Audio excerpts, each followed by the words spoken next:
Is the Mortis engine any good in patch 6.0.3?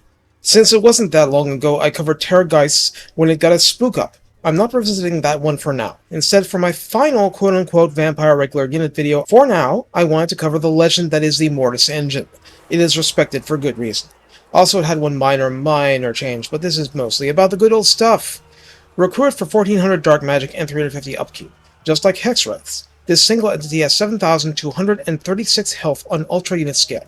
Armor is 40, which could be worse.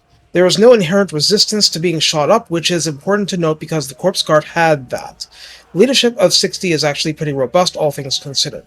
Speed is 48, with charge speed 58, which is a huge improvement over the Corpse Guards.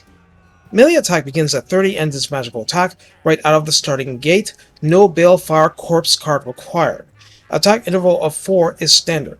Splash target size is very large, so the damage is diluted even by low-entity monstrous chariots that aren't single entities themselves, and at any rate, max targets damaged is 4.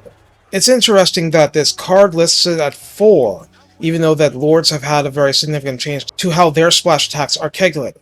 But anyway, we see splash happening during this video, so take it for what it is. Melee defense starts at 13. I mean, we'd expect it to be bad, but wow. Weapon strength comes at 120, split between base 50 and 70 armor piercing, with a bonus versus infantry of 15.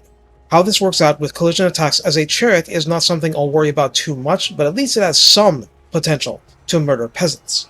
Regardless, charge bonus is only 12 and mass is 1500, boosted in the chariot changes for this patch. You didn't think it changed any? Well, it did a little.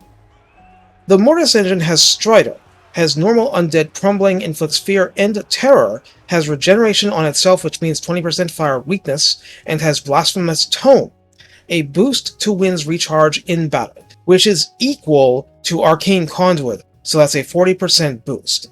It also has the Reliquary Binding, which is a 35 meter area, 0.05% health per second regeneration aura, and grants magical attack without granting flaming attack like Balefire does, which can matter against some factions, and the Reliquary Corruption, the famous Mortis engine direct damage effect with the same range of 35 meters. Unlike the former effect, this effect requires the Mortis engine to be in melee and participating in the fight to trigger it. So what does it actually do? I hate going Math Hammer without hard numbers, and to the extent anyone has them, they're extrapolated, not handed to us by CA. The game says 16 to 32 damage per second. That's a range that relates to unit scale. I use Ultra Scale as my default, so we're talking 32 damage. To the best of my knowledge, the basic Mortis engine effect here, which has become shorthand for all similar effects, is always 4 points of damage per second to individual models. On small, that's 4 models/entities. On Ultra, it's 8 models. So, 4 damage per second is the minimum. If a unit has 8 or more entities on Ultra scale, the unit is taking 32 damage per second, but each entity affected is taking 4 unless the effect ends or the entity dies. In other words, it's not that it matters if a unit is 60 entities like Karn Wraiths or 180 entities like Skaven Slaves. The Mortis engine is dishing out the same damage to both. It matters a great deal how many individual hit points the entities have in terms of how quickly they will die from the effect, in addition to any infantry mosh pit damage taken. But in terms of raw damage, all that's required is being more than 8 entities and time. Therefore, the Mortis engine, as with all similar units and effects, shines when it's an ugly, drawn-out battle that's taking time to sort out. In a quick battle, it is superfluous, and in a losing quick battle, it will not save you, but it's the thumb pushing down on the scale for everything else. In the Redline skills, Carriages of Death offers up to plus 12% speed, which is absolutely not trivial in this case, unlike the Corpse Guards, and plus 8 melee defense, which this unit badly needs.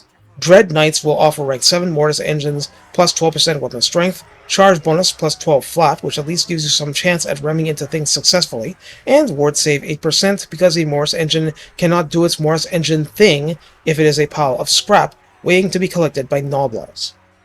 In the tech tree, Vampiric Revivification offers armor plus 15 and a charge bonus plus 10%, the former being far more important, and Delusions of Grandeur shaves 5% off upkeep, both types of recruitment costs, and grants an easy plus 2 recruit rank, but that's only when you recruit from a building not raised dead. At least, so far as I know. So how do you use a Mortis engine? Well, more to the point is what you use a Mortis engine with. You can't support a frontline unless you have one. That said, Mortis engines are fast enough to keep Karn Wraiths and Crypt Horrors company on a flanking maneuver. They're a lot faster than Graveguard, Skeletons, and Zombies. So, to a far greater extent than Corpse Cars, they can be there where and when you need them to be at the line and participating in the brawl and acting as a force multiplier by doing their slow burn damage to everything around them. A lot of magical effects do lots of damage, but that damage is evenly distributed. A unit at full health could take 90% damage to each entity and still have 120 entities alive to fight. The Mortis engine is there to put them away. If they don't run, or can't run because of poison and frostbite or being surrounded, or all three, they're going to get wrecked. The upside of Mortis engine damage is that it ignores armor and ordinary resistances. It is dwarf safe. They know that and will try their hardest to shoot it up. Plan for that and deal with it. Bottom line, the Mortis engine is a support unit but a powerful one, and one that can rack up numbers in ways Corpse Cars never will. That's something you can use. Higher rank means easier access to that ward save 8% if you read line spec. One way or another, it's the perfect companion to armor units that damage enemy entities but aren't necessarily finishing them off in the here and now. Every entity that dies to a Mortis effect is an entity that can no longer hurt you. It is addition through subtraction of the enemy's lives. Take care, and have fun sucking out the enemy's souls with a profane monument. If that doesn't sound really cool, you are playing the wrong faction.